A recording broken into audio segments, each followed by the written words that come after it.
milagroso, abres caminos, cumples promesas, luz en tinieblas, mi Dios, así eres tú. Milagroso, abres caminos, cumples promesas, luz en tinieblas, mi Dios, así eres tú.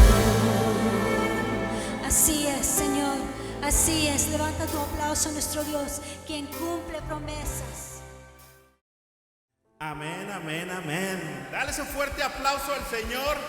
Bienvenido, iglesia. Cristo viene en este hermoso domingo glorioso y hermoso que el Señor nos ha dado para poder venir a su casa, adorarle, servirle y recibir su hermosa palabra.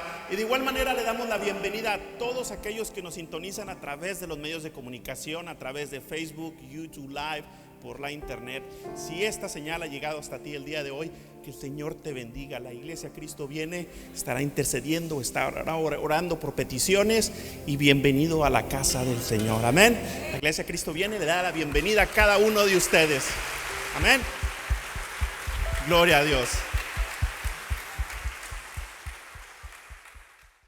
Aleluya. Creyentes en problemas. Marcos capítulo 5 versículo 21.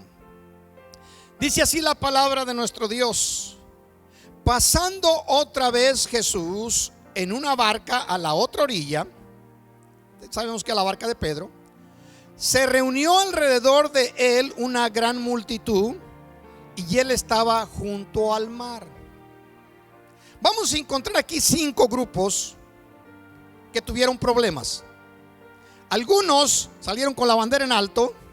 Realmente uno fue el que tuvo éxito en toda la acción. Otra parece que también tuvo éxito a pesar de ir en contra de lo establecido, pero tuvo un éxito muy bueno. Algunos fracasaron, ¿sí? Dice la palabra de Dios: pasando otra vez Jesús en una barca a la otra orilla, se reunió alrededor de él una gran multitud, y él estaba junto al mar. Las personas involucradas aquí son, voy a mencionar 5 grupos, por decirlo así, aunque en algunos casos es individual. Primeramente fueron los discípulos, que estuvieron metidos en problemas. En segundo lugar fue un hombre llamado Jairo. En tercer lugar fue una mujer que tenía un flujo de sangre.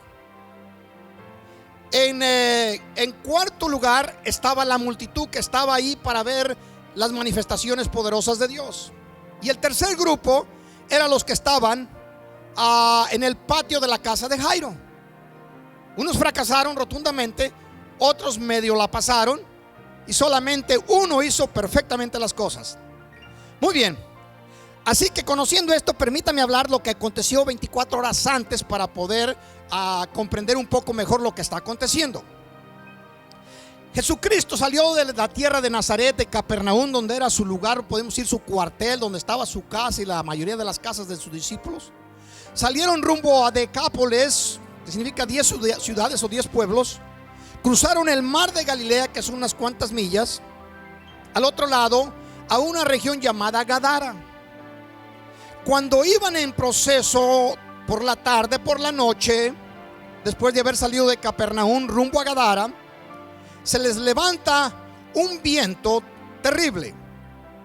Dice la escritura que se levantó una tempestad que anegaba en la barca, y ya perecían. Usted conoce la historia. Los discípulos tienen una confrontación con el Señor. Cuando uno lo mira esto, dice: ¿cómo se les ocurre a los discípulos? Bueno, a veces nos ocurre también a nosotros. Fueron y confrontaron al Señor, que estaba durmiendo abajo, posiblemente en algún lugarcito donde está, por ahí donde comían y eso. No es en el deck, no es en la parte de arriba de la barca. Y llegan a despertar, le dicen estas palabras: ¿no tienes cuidado que perecemos? Lo estaban exhortando. Si usted le pone atención, estaban hablando un poquito áspero. En muy pocas ocasiones encontramos vamos a decir, este confrontamiento de palabras de los discípulos con el maestro y el maestro con los discípulos. Ahora La Biblia no cubre absolutamente nada, lo revela como está aconteciendo. ¿No tienes cuidado que perecemos?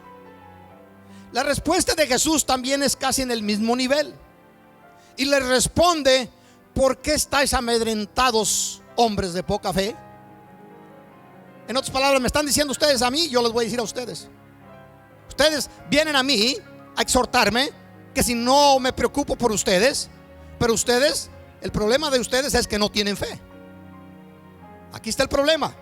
Bueno, pasó ese asunto, usted conoce la historia. Jesucristo se levantó, extendió su mano y le dijo al viento, posiblemente era un tornado, lo que usted y yo conocemos como tornado, que se levantó y volteaba el arca. Recuerde, tenían que bajar las velas con las cuales se dirigían en la mar.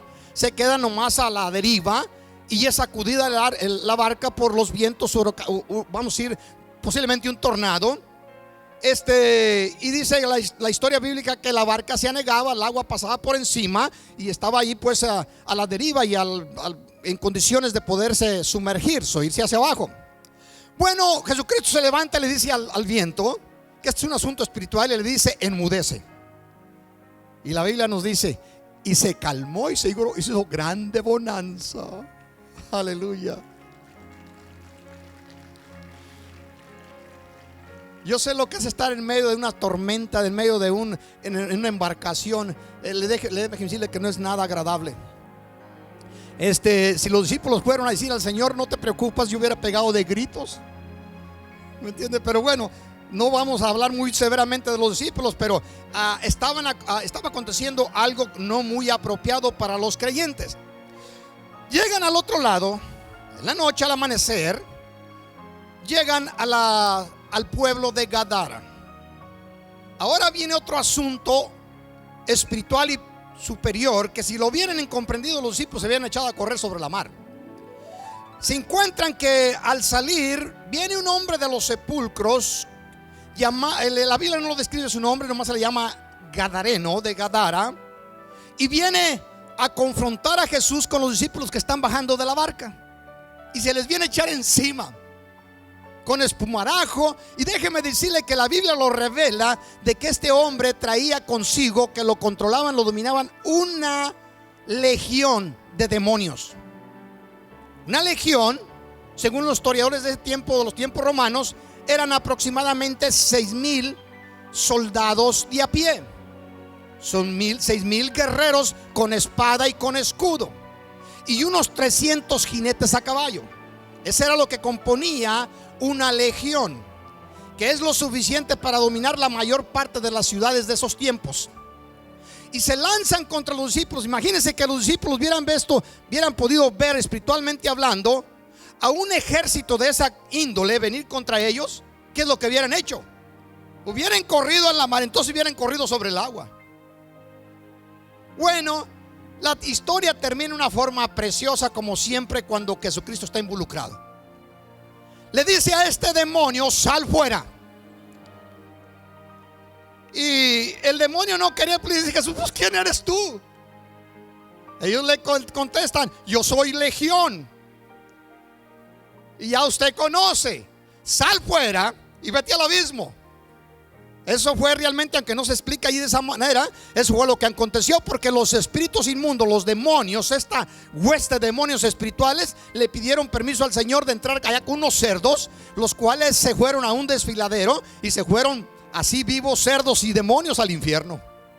Claro que los cerdos allí a la tierra, al agua. Muy bien.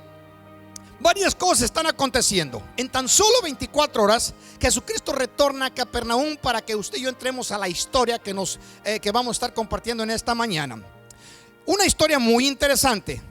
Ahora, veamos que regresan y se encuentran ante una multitud. Posiblemente está amaneciendo y pues no es mucho lo que la distancia, vamos a decir que es como de aquí al 10, son unas cuantas millas de Gadara a Capernaum a través del mar de Galilea. No es muy ancho.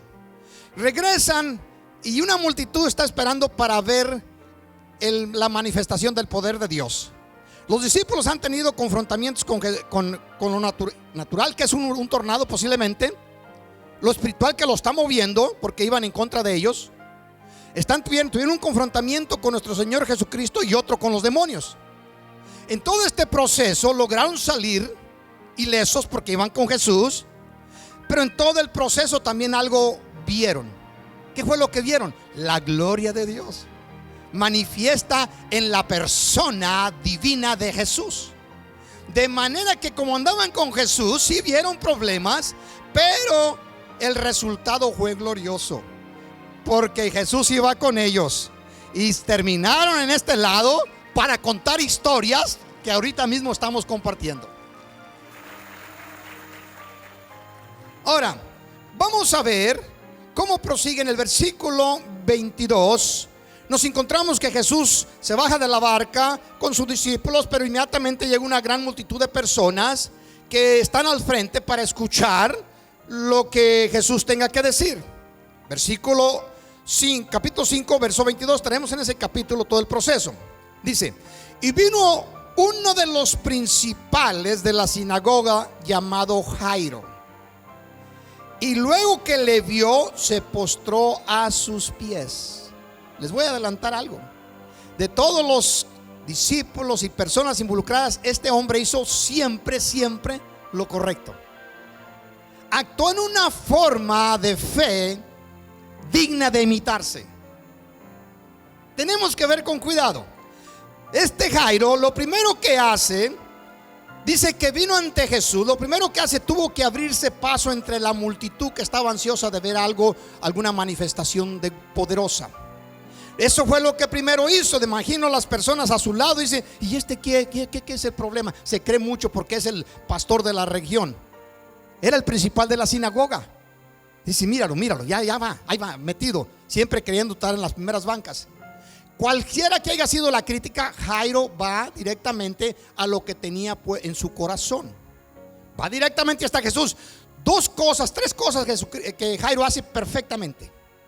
Número uno, dice la palabra de Dios que vino a Jesús. Recuerden, lo primero que tuvo que hacer, su hija está a punto de perecer, está para morir.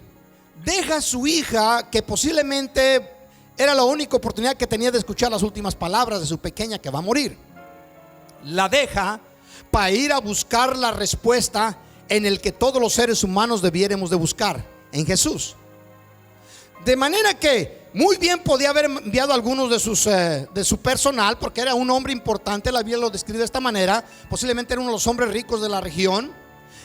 Muy bien había podido mandar un criado, un trabajador, un familiar, a decirle a Jesús a que trajeran el doctor. Pero no, él dejó a su hija sabiendo que él no podía hacer absolutamente nada para librarla, pero había escuchado de Jesús. Y él sabía que el único que tenía la solución para su problema, que era eminente, era que Jesucristo viniere a su casa y pusiere su mano en la pequeña hija que Dios le había dado. Amén. Déselo a nuestro Dios si lo siente en su espíritu. Dice la escritura: y luego que le vio, diga conmigo, y luego que le vio, se postró a sus pies. Luego que le vio, se postró a sus pies. Me recuerda una expresión que se encuentra allá en el libro de Habacuc, capítulo 2, versículo 1, donde nos dice, escribe la visión. Dice que el profeta, al momento que se le está dando la visión, dice: me voy a parar a escribir aquí, pero está diciendo: voy a ver lo que se me va a decir. Parece muy simple, pero realmente lo que está diciendo el profeta: voy a ver con claridad la revelación que Dios me está dando, qué es lo que me está mostrando. Lo que nos indica a nosotros que lo primero que necesitamos de nuestro Señor Jesucristo cuando nos aproximamos a Él es ver su promesa. No es leer su promesa, no es solamente memorizarla, lo cual es muy bueno, sino ver su promesa. De tal manera que penetra tu alma, llega a tu espíritu y sabes que es una verdad. Es lo que está haciendo Jairo. Jairo dice que lo primero que hizo fue le vio. El significado quiere decir que vio perfectamente quién era Jesús, el enviado de Dios. Y se lo voy a decir por qué razón. Dice: se postró a sus pies. Si usted conoce, lo cual yo sí creo que conoce bastante, es que en los tiempos de nuestro Señor Jesucristo ya el pueblo de Israel tenía bien agarradita esta idea. Ninguna persona, ningún creyente se postraba ante un hombre. Eso era abominable para los hijos de Dios. Solamente se postraban si sabían perfectamente que ante la persona que se estaban postrando era un enviado de Dios, fuere profeta o fuere, como en este caso, el Mesías. De manera que él no tenía ningún temor, primeramente como líder, y ahora como persona, como creyente, el postrarse ante Jesús, porque sabía perfectamente que Jesús era el prometido de Dios que había revelado Isaías 700 años antes. Y dice, se postró ante Jesús, y lo tercero que hizo fue le rogaba que viniera a ayudar su situación a su hija. Una de las cosas que se nos pasan a los creyentes, hay momentos en los cuales tenemos que rogarle a nuestro Dios.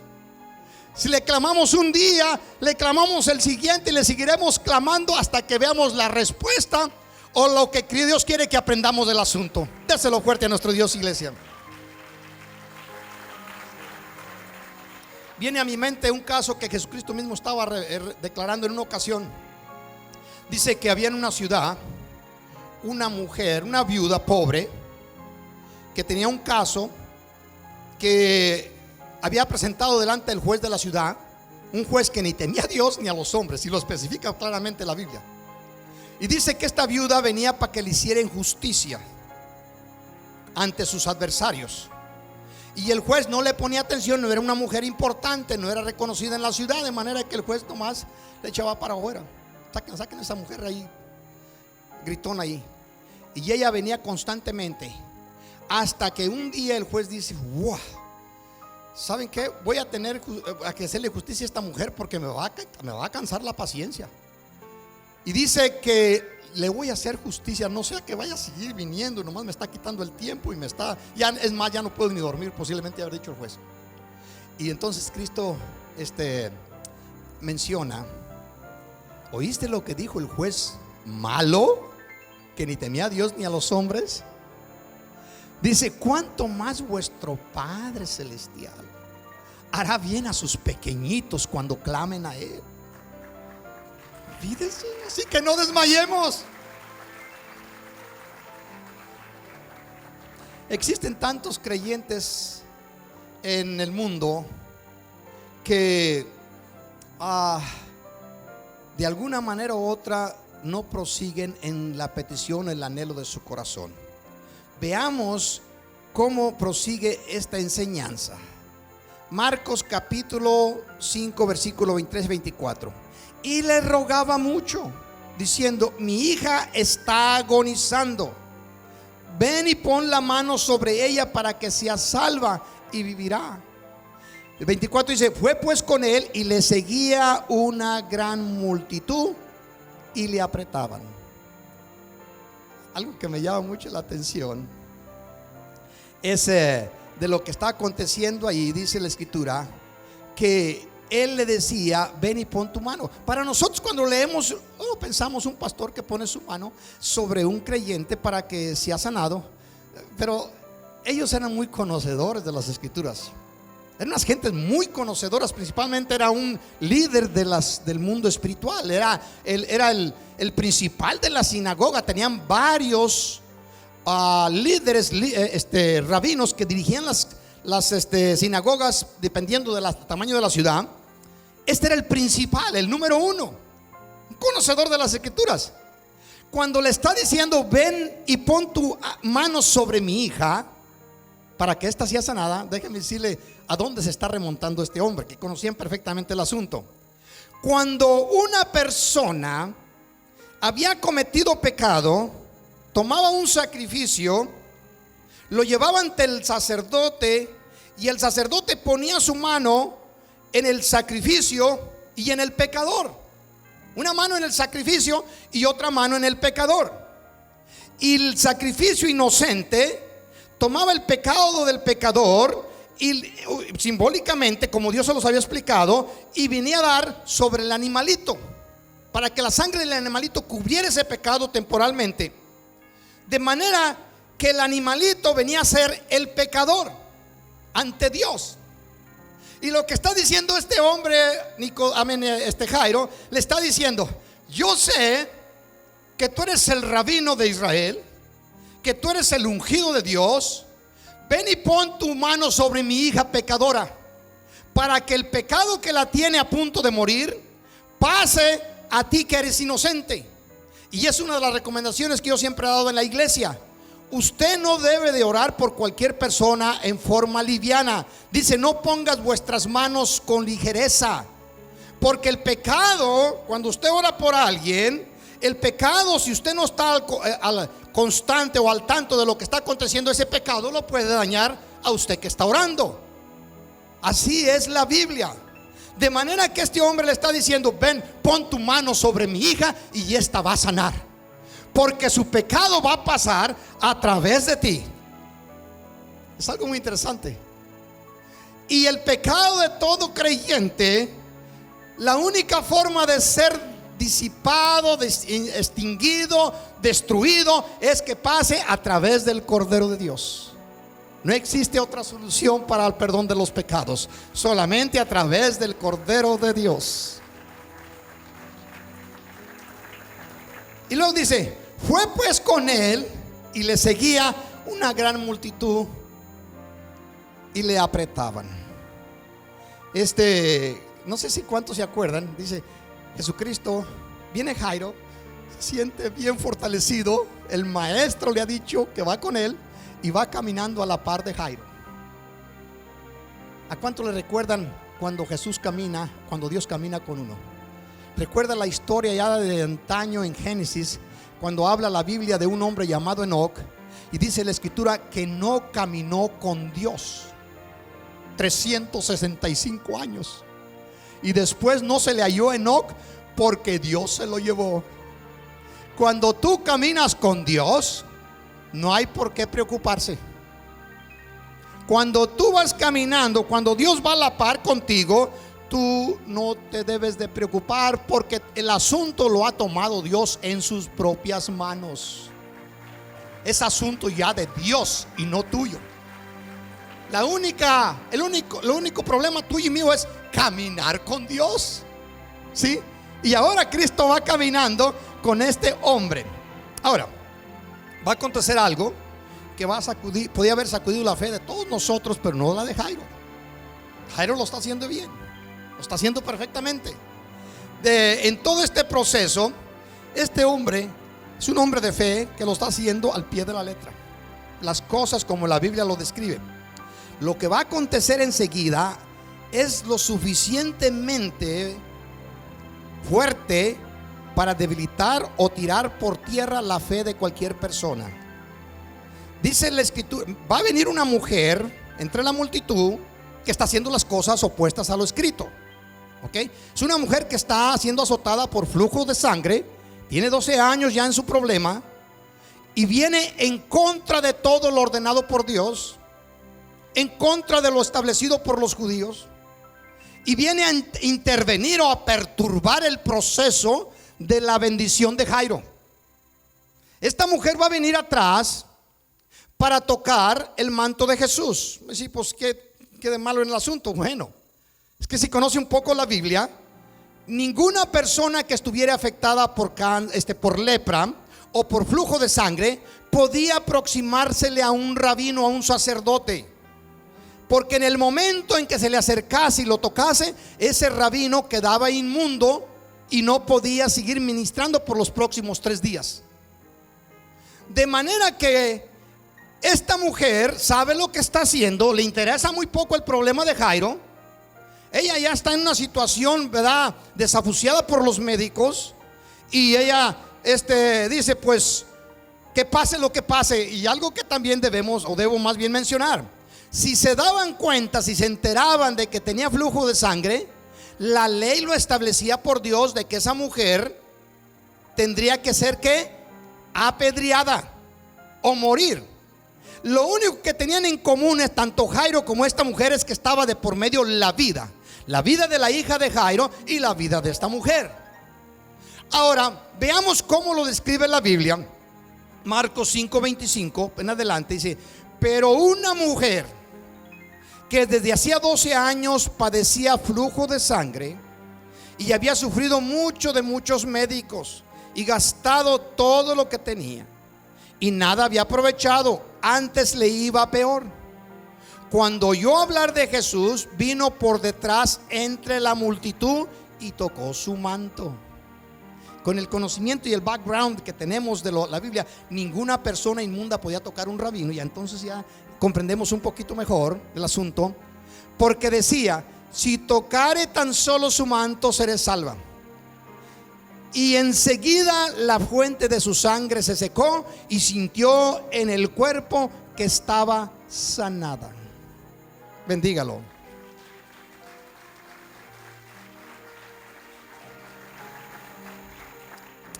Allí empieza, en este momento, empieza un proceso de intercambio, posiblemente de una angustia terrible para Jairo. Mi hija está por minutos para dejar este mundo. Esta mujer, cuando ya se entera, muy bien podía haber dicho Jairo, esta mujer viene y se interpone en que Dios haga lo que yo había pedido y se me ha contestado. Quitó la vista de Jesús, paró a Jesús que iba caminando rumbo a su problema, y ahora existe otro problema.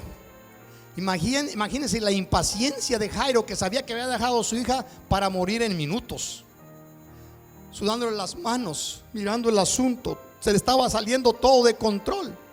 Todo se volcó del concepto de que él era el centro de la respuesta de Dios para volverse ahora con esta mujer. Ahora, esta mujer lo hizo. Jairo se agarró de muchas promesas de la Biblia para pedir a favor por su hija. Cuando usted lee las escrituras se va a dar cuenta que hay miles de promesas en las cuales Jairo podía agarrarse. Esta mujer solamente se agarró de una. Yo estuve buscando con diligencia a ver cuál otra existe en la Biblia, y tal parece que nomás una promesa existía para esta mujer, y de ella se agarró, de esta promesa. Esta promesa se encuentra en el libro de Malaquías. De Malaquías, no sé si lo escribí por allí, donde dice: mas a vosotros los que Malaquías capítulo 4 versículo 2: mas a vosotros los que teméis mi nombre, nacerá el sol de justicia y en sus alas traerá salvación. Déselo fuertito, lo va a entender. Ellos lo entendían perfectamente. La historia nos enseña de la construcción del manto de los rabinos, principalmente de alguien que fuera importante. En el manto o en la bata ponían ellos en la parte de abajo cordoncitos que colgaban del manto, donde tenían nudos, hacían nuditos con los últimos flecos del manto que había sido tejido, y en ellos existían varios nuditos. Según algunos dicen que eran 13 nuditos en cada colgante, que acumulaban 613 nuditos en todo su manto. Pero en cada nudito descendía un hilo, 2 hilos, más bien eran 3 hilos que descendían desde la parte de arriba, uno blanco, uno azul y uno de oro, y llegaban hasta la parte de abajo donde estaban esos nuditos. Esta mujer recordó este pasaje que los judíos interpretaban perfectamente, que está hablando del Mesías, del Hijo de Dios. Mas él dice así: mas a vosotros los que teméis mi nombre, nacerá el sol de justicia. Cuando hablaban de esta expresión, estaban hablando del Mesías. Y en sus alas, en su manto, en sus colguijes que tenía, donde estaban las leyes de Dios, dice: allí traerá salvación. ¿Por qué? Porque en el Mesías todos los 613 mandamientos van a ser cumplidos. Y lo que el creyente tenía que hacer era hacerse del hilito de oro que que añade los otros dos hilos, celestial, que es el azul, y el blanco, que tiene que ver con la pureza. Entonces esta mujer interpretó claramente el asunto. Dice: si me agarro del cordoncito de oro que baja desde el cielo, donde están los mandamientos de Dios, quiere decir que todos serán cumplidos, mi pecado será perdonado y este mal va a desaparecer. Bendiga a nuestro Dios. Por eso ella está diciendo: si tocare tan solo su manto, yo seré salva. Ahora, vea cómo se desenlaza todo el asunto. Luego Jesús, conociendo en sí mismo el poder que había salido de él, volviéndose a la multitud, dijo: ¿quién ha tocado mis mantos? ¿O quién ha tocado mis vestidos? Sus discípulos le dijeron, otra expresión opuesta, negativa de sus discípulos, que ya conociendo lo que conocemos era para haber agarrado a los discípulos a varazos. Pero nosotros no lo podíamos hacer porque estábamos más abajo que ellos. Porque vea cómo le van a decir. Jesús dice, sus discípulos le dijeron a la respuesta: ¿quién ha tocado mis vestidos? ¿Usted sabía que Jesús, usted cree que Jesús no conocía quién había tocado sus vestidos? Claro que conocía, pero déjeme decir lo que estaba jugando. Si Jesús no revela la situación con esta mujer ya ha sido sanada, 8, 10 o 15 días más tarde vuelve otra vez a estar enferma. ¿Por qué? Porque el problema no era la enfermedad, el problema era el pecado que en la mujer existía. Y esta mujer quería seguir cubriendo su pecado. Así como lo escucha, esta mujer no quería revelar su mal. Y si la persona no revela su pecado, de poco le aprovecha estar delante de Dios, porque la solución, lo que recibe de parte de Dios es muy temporal. La escritura dice que si alguno encubre su pecado, no prospera, mas el que lo confiesa y se aparta de él, encuentra o alcanza o toma la misericordia de Dios. La clave es pedir perdón. Sus discípulos vuelven a tener otro encuentro con Jesús. Esta es la segunda vez. Ves que la multitud te aprieta y dices: ¿quién te ha tocado? ¿Quién me ha tocado? Muy bien, le decía: Señor, son muchos los que te están apretando, posiblemente fue uno de estos. Pero no, lo confrontan. La multitud te toca, la multitud te aprieta y tú dices: ¿quién me ha tocado? Como que no tiene sentido, ¿verdad? Creo que los discípulos ahí eran varios stripes, eran varias líneas ahí, marcas ya negativas. Pero ¿cuántas nosotros hacemos constantemente con nuestro Dios? Constantemente estamos cometiendo, echándole cruz a nuestro reporte. Pero Jesucristo viene y con una sola pasa así, nos deja el reporte en blanco, limpio, para seguir escribiendo en él. Aleluya. Oh, bendígalo, iglesia.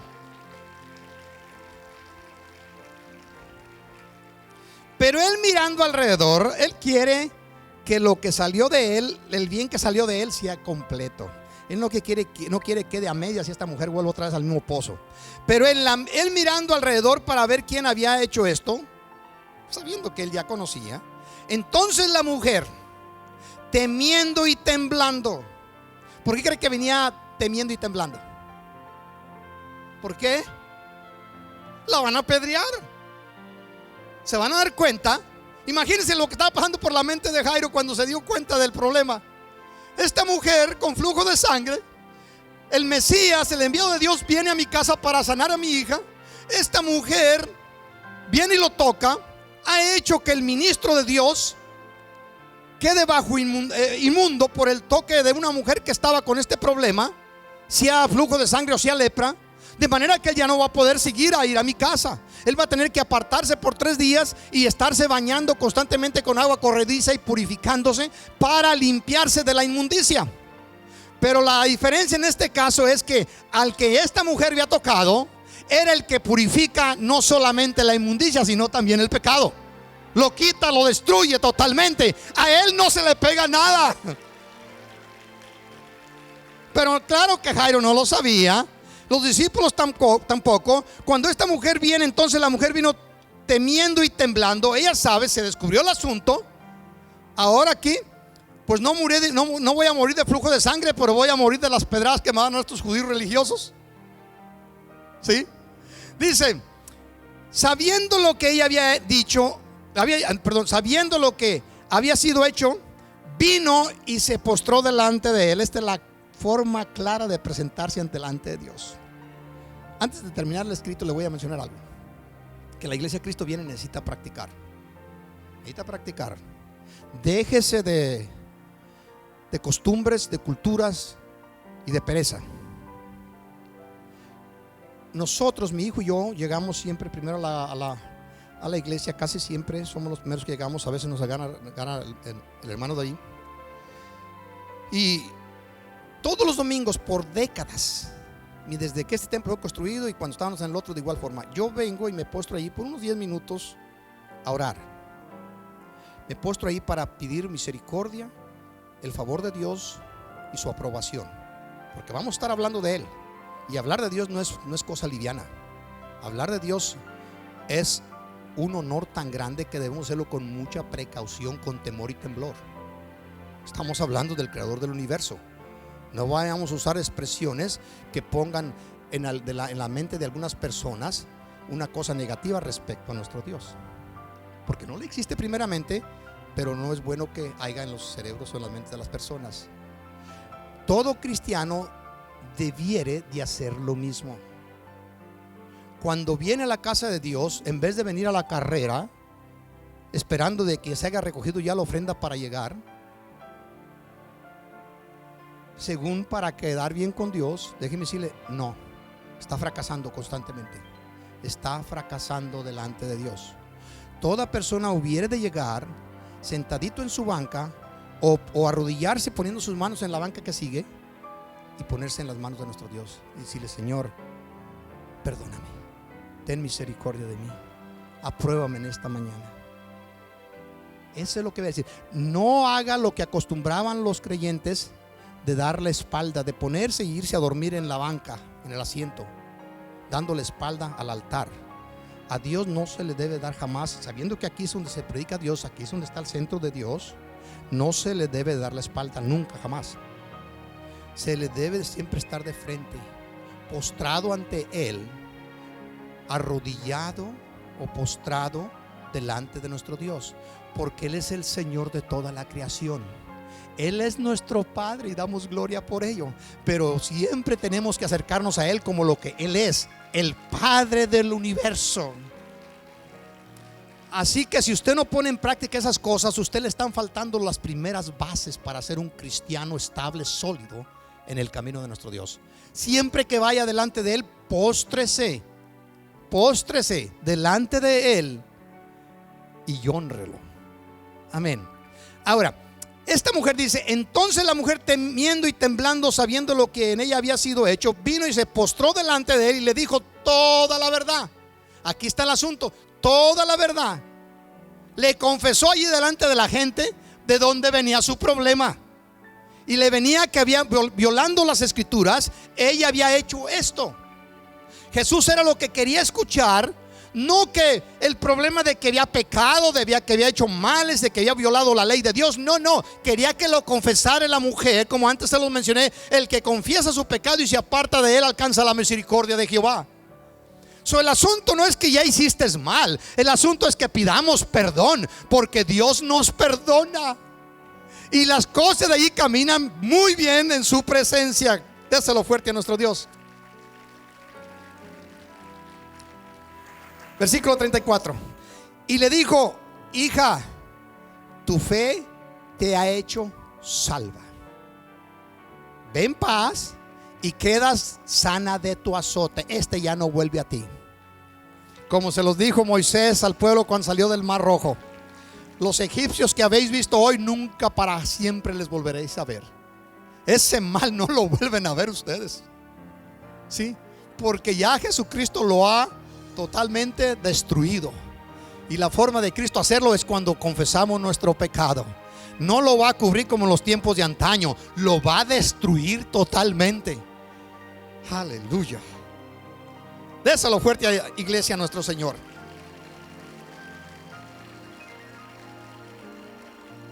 La multitud que apretaba a Jesús, todo mal.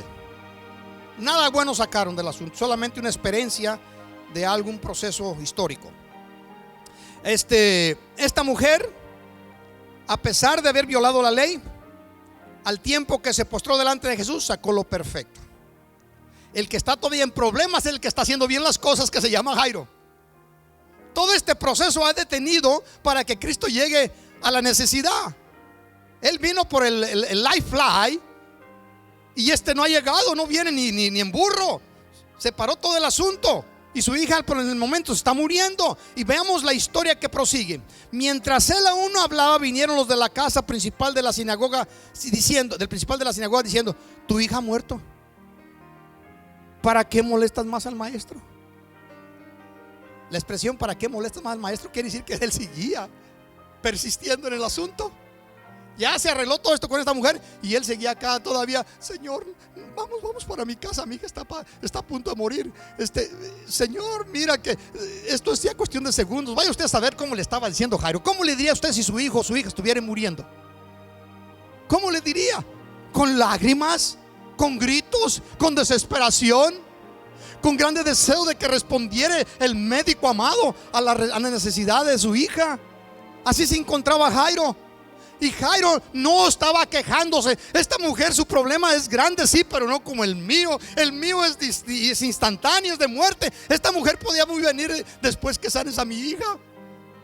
Pero Señor, córrele, Señor. Y luego vienen aquellos de su casa. Dice, ya hombre, ya Jairo, ya estuvo el asunto. Ya para qué molesta al maestro. Ya todo se terminó. Ya, tu hija está muerta. Ahora pidámosle a Dios ya que te fortalezca como lo hacemos nosotros. Dios fortalece a la familia. Jairo no se movía de su posición. Jairo no se movía. Dice, este mal me está azotando. Esta prueba es difícil, pero Dios me dijo que iba a ir conmigo. Él me dijo que me iba a ayudar.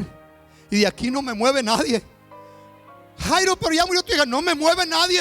Y aquí me dijo que iba conmigo. Iba caminando conmigo y no se va a parar. Va a venir conmigo. Jesús está escuchando todo lo que está aconteciendo entre los que venían de allá con Jairo. Y está mirando a Jairo. Está mirando su fortaleza, su fe, su paciencia, su confianza. Yo creo que Jesús le estaba dando larga, porque Jesús se siente muy feliz con sus hijos cuando sus hijos no desmayan, aún a través de los problemas, de los ataques. No desmayan, siguen firmes. Lo dice mi Dios, yo confío en Él. Él me va a sacar adelante, Él me va a dar la victoria. Aunque todo parezca normal, todo parezca contrario, yo sé que me va a pasar a través de esa tormenta. Voy a llegar al otro lado y voy a entonar mi cántico de victoria, porque Dios está conmigo. Dios está conmigo. Cuando ya después de toda esta prueba interna de Jairo, Jesús le dice, pero Jesús, luego que oyó lo que se decía, esto tuvo un proceso largo, porque dice, yo lo que se decía, llegó la información por todos lados. Dice, dijo al principal de la sinagoga, no temas, cree solamente. No temas. Nos amenazan por aquí, nos amenazan por allá, nos dicen esto, nos dicen aquello. Déjeme decir lo que está haciendo mal nuestro país. Mal. Lo está haciendo mal. El día de ayer miré a una persona importante del CDC, que se encargan de la salud, que si todo Estados Unidos se pusiera su mascarilla, este virus en tan solo 6 semanas se moriría. En tan solo 6 semanas. Cosa que había mencionado hace unos meses atrás o algo así. Si nosotros todo esto humanamente hablando, ¿qué problema es de usar mascarilla? Para los hombres no es ningún problema. Nos podemos cubrir para no vernos tan feos. Para las mujeres tampoco, porque no necesitan pasar 1 hora pintándose. Tranquilo, ¿qué problema de usarlo delante de la gente? No hay ningún problema. Usamos ropita para cubrirnos, usamos esto. De manera que todo lo que están usando humanamente está bien. No hay problema. Se trata de ponernos máscaras, nos ponemos máscaras. Se trata de que nos digan que nos pongamos sombrero, nos ponemos sombrero. Pues, ¿cuál es el problema? Ay, no, pero que yo soy macho. Pues si eres macho, pero si no te pones la máscara vas a parecer burro. Quiten eso por favor. No. Déjeme decirle, no hay problema si las reglas y las leyes nos dicen algo, lo hagámoslo. ¿Por qué debemos ser rebeldes? Tranquilo. Pero hay que decir lo que está haciendo mal el país. Si usted me ve, la ciencia, el CDC, todos los encargados de la salud están haciendo un trabajo titánico y merecen nuestro reconocimiento, nuestro aplauso y nuestras oraciones. Todos los médicos, las personas de primeros auxilios, enfermeras y asistentes, todos los que están trabajando para tratar de ayudar a la comunidad, gracias a nuestro Dios por todos ellos. Déselo fuerte a nuestro Dios, déselo fuerte. Y que Dios los fortalezca y los cuide y los proteja. Pero lo que está haciendo mal el país y que todavía no despierta, aunque muchas iglesias hacemos lo que Dios nos recomendó, es que ninguno de estos procesos siempre están enfatizando que la ciencia y la ciencia y la ciencia, pero nunca tienen a Dios. Y la solución a cualquier problema que el hombre no pueda solucionar siempre reside o cae sobre una persona que se llama Jesús. Y si cayéramos toda la nación como lo hizo el rey de Nínive, cuando Dios viene y le dice a través de su profeta, de aquí a tanto tiempo vas a perecer. Y dice la escritura que este hombre le dijo a toda la comunidad que eran incrédulos, eran ateos, adoradores de ídolos. Y saben que vino un profeta allá de Dios. Ya ustedes saben que lo que hace Dios con la gente, que esto iba a acontecer. Hemos pecado, así que pongámonos a ayunar y a clamar a Dios, quizás tenga misericordia. 3 días y 3 noches ayunaron y lloraron, y dice la escritura que Dios los perdonó y no les quitó la vida. Y si Estados Unidos se levantase y las personas representantes allá que tienen un micrófono bastante amplio que logra alcanzar cientos de millones de personas, si dijeran: pueblo de Dios, levantémonos todos y clamemos a nuestro Dios. Usamos nuestras máscaras cuando las necesitemos, pero sobre todas las cosas vamos clamando a nuestro Dios. Quizás tenga misericordia de nosotros. Y déjeme decirle que Jehová de los ejércitos escucharía el clamor del pueblo, se levantaría y quitaría esto instantáneamente. Yo lo creo. Lo creo. Pero bueno, seguiremos adelante. Marcos, ya se pasó, ya el reloj se paró en 20 segundos y eso es lo bueno de este asunto, que ahí se queda en 20 segundos hasta que ya terminemos. Marcos capítulo 5 versículo 37. ¿Cuántos ya se quieren ir? Muy bien. Con un solo no, con ese me voy. Aquí no es una cuestión de política demócrata, que sí tiene que ser la mayoría. El silencio de la mayoría dice: pues ya nos vamos, pero como no hablaron, no se les concede nada. Marcos 5, 37. Y no permitió que le siguiese nadie, sino Pedro, Jacob y Juan, los hermanos, hijos de Zebedeo. Dice Jacob y Juan, hermano de Jacob. Y vino a casa del principal de la sinagoga y vio el alboroto y a los que lloraban y lamentaban mucho. Acá está otro grupito grande. La casa de Jairo, como en los tiempos antiguos, en casas principales, están así como en el estilo de las casas latinas o hispanas, que tienen más o menos un estilo de mansión, que está la casa, tiene una barda a su alrededor. Y ahí en esa barda está lo que se le llama el jardín, donde están las plantas, los arbolitos, las banquitas para sentarse, dependiendo de la capacidad económica. De manera que en ese patio estaba esta multitud de personas, familiares y amistades de este hombre importante. Y estaban teniendo un alboroto y un lloro. Unos lloraban, ¿verdad?, porque se les pagaba. Otros lloraban porque lo sentían, pero era un gran alboroto. Y la niña dice, y entrando les dijo: ¿por qué alborotáis? No nomás están ustedes alborotados, están alborotando al resto del mundo. Dice: ¿por qué alborotáis y lloráis? La niña no está muerta, sino duerme.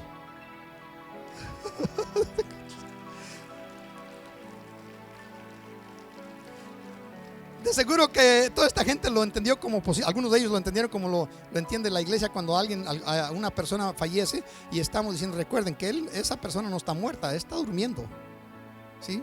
Así lo decimos, porque es una práctica, va a decirse de esa manera, porque es verdad, pero en el sentido espiritual eterno. Pero Jesús lo está diciendo instantáneo, como Él, ¿verdad?, puede hacer todas las cosas. Y luego ve la respuesta de esta gente y se burlaban de él. Pues ¿de dónde salió este rabino? Mira nomás con los disparates que nos sale, está durmiendo la niña. Ya nosotros ya probamos, los médicos están aquí, ya nos dieron la acta de defunción, ya la muchacha está muerta.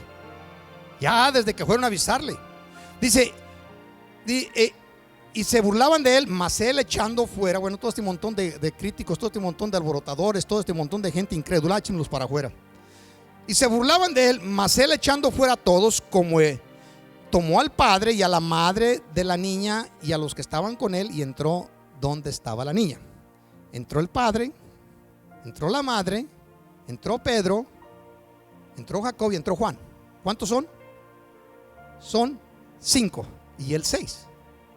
Entraron 6 personas dentro de donde estaba la niña muerta. No quiso a nadie más. A estos alborotadores, a estos incrédulos no los quiero. No los quiero porque esto es un asunto de vida y muerte. Dice, y tomando la mano de la niña le dijo, Talita Kumi, que traducido es, niña, a ti te digo, levántate. Se me escalofría el cuerpo. Ay, qué lindo hubiera sido haber estado ahí con Jesús, aunque a nosotros no nos hubiera dejado entrar tampoco, de seguro. Estábamos en el grupo de los incrédulos. Dice, y luego la niña se levantó y andaba, pues tenía 12 años. Y se espantaron grandemente. ¿Quién cree que se espantó? ¿Quiénes? Recuerda, están dentro, son 6 personas: Jesús, la madre, el padre, Pedro, Jacob y Juan. En este proceso, cuando la niña se levanta, se espantaron. Aquellos que estaban en el patio ya están afuera. Se espantó. ¿Quién se espantaría? ¿Se espantaría la madre y el padre? Que se iban a espantar. Ellos corrieron a abrazar a su muchacha. Ellos no se espantaron. ¿Sabe quiénes se espantaron? Otra vez los discípulos. Los discípulos. Estos no daban una, como luego se dice por allí. Y se espantaron. Y luego Jesús les dice, pero él les mandó mucho que nadie lo supiese. Y dijo que se le diese de comer. Que siga su vida normal esta niña. Hay muchos años por delante. Va a ser un instrumento que yo voy a usar para mi propia gloria. Así que yo no ocupo reconocimiento de nadie. No vayan a decir allá afuera. La historia es esta. Muchos de los creyentes estaban metidos en problemas. Algunos pasaron y vieron la gloria de Dios. Otros no tomaron nada del asunto. La multitud y estos que estaban acá en el patio, ninguno de ellos se quedaron de acero. Pedro, los discípulos, Jacob, Juan, experimentaron la gloria y el poder de Dios en la persona de Jesús. Fueron beneficiados en los problemas. Jairo, su esposa y su pequeñita Talita Kumi. Oye, Kumi no era su apellido, ¿verdad? Talita, niña, era la niña, no sabemos su nombre. Ellos recibieron la bendición. En todo este proceso, creyentes, hijos de Dios, estamos pasando a través de pruebas. Sé que en algunas hemos cometido algunos errores como los discípulos. Si no logramos llegar al nivel de la fe de Jairo, al menos tratemos de practicar la de los discípulos, que constantemente estamos viendo la gloria de Dios, el poder de Dios, pero tratemos de cometer los errores menos posibles que se puedan, ¿sí? Ahora, la fe de Jairo es una fe digna de imitarse. No es fácil imitar esa clase de fe. Se los digo personalmente, no es fácil. La fe no es sencilla. La fe es difícil. Se tiene que pagar un precio. Se tiene que pelear una guerra. Hoy estamos en un tiempo donde muchas personas están arruinados en su fe. Tienen temor aún de venir a la iglesia para representar sus hogares, pero muy bien que andan allá en las tiendas y en los otros lugares, en los restaurantes, allá les caen, y en muchas otras partes cuando hay oportunidad. ¿Por qué? Porque creen que lo que ya se ofrece, bueno, lo necesitan temporalmente al presente. Pero déjeme decirle a usted que me está mirando, si es que todavía no ha cortado este mensaje, tenemos que pelear la buena batalla de la fe. La Biblia dice contender ardientemente por la fe. No dejes tu casa con un zaguán abierto, con una puerta abierta para que venga el enemigo, se te meta y no lo pueda sacar. tenemos, iglesia, que pelear la buena batalla de la fe. En los momentos de tragedia, en los momentos de problemas como el que estamos viviendo, es cuando nos debemos de levantar en armas, en la fe, y decir en el nombre de nuestro Señor, al lado de Él estamos seguros. Amén. Estamos seguros bajo su sombra, estamos seguros. Levántate y dale una ofrenda fuerte de palmas a nuestro Dios. Sé que me fui de largo, pero hablar de nuestro Señor es infinito.